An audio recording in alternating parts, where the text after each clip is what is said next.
আমাদের একদল ভাই আছে যাদের কথা শুনলে মনে হয় যে তাদের পে স্কেল দরকারই নেই। তাদের পে স্কেল প্রাপ্তিতে অনেক শর্ত। পে স্কেল নিয়ে কথা বললে তাদের সমস্যা, পে স্কেলের দাবি নিয়ে এর কাছে গেলে সমস্যা, ওর কাছে গেলে সমস্যা। কিন্তু দিন শেষে তারা বলে তাদের নাকি পে স্কেল দরকার। ভাই দেখুন, আমি পে স্কেল নিয়ে কথা বলি কেননা আমার পে স্কেল দরকার।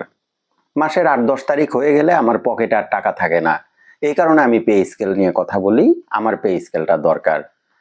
এতে করে পে স্কেল কে দিল না দিল সেটা আমার কাছে খুব একটা ম্যাটার করে না। কার কাছে গেলে পে স্কেলটা পাওয়া যাবে আমাদের বললে আমরা তার কাছেই যাব, এটা একদম সোজা হিসাব। এখন এর কাছে গেলে চাটুকারিতা হবে, এর কথা বললে চাটুকারিতা হবে, এর মধ্যে ভাই আমরা নাই। আমরা সরকারি চাকরিজীবী, আমাদের আর্থিক দৈন্যদশা, আমাদের এই আর্থিক দৈন্যদশা মুক্তি দরকার। এই কারণে পে স্কেলের সপক্ষে আমরা কথা বলি।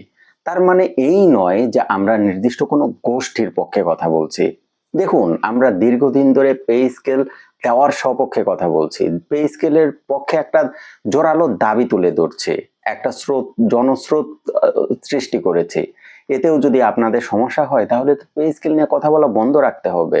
ধরুন পরবর্তীতে যে সরকারটা নির্বাচিত হলো তাদের প্রতি আপনাদের প্রচুর অ্যালার্জি।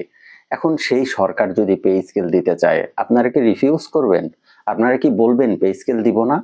আবার ধরুন বর্তমান অন্তর্বর্তীকালীন সরকার, তাদেরও তো অনেক বিরোধী আছে।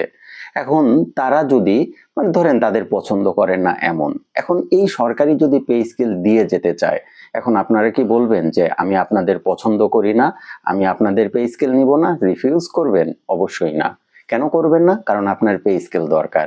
এই কারণে যদি কোনো একটা গোষ্ঠীর মনে হয় যে এই কাজটা করলে পে স্কেলটা আদায় করা যাবে, তাহলে সেই কাজটাকে ওয়েলকাম জানানো উচিত।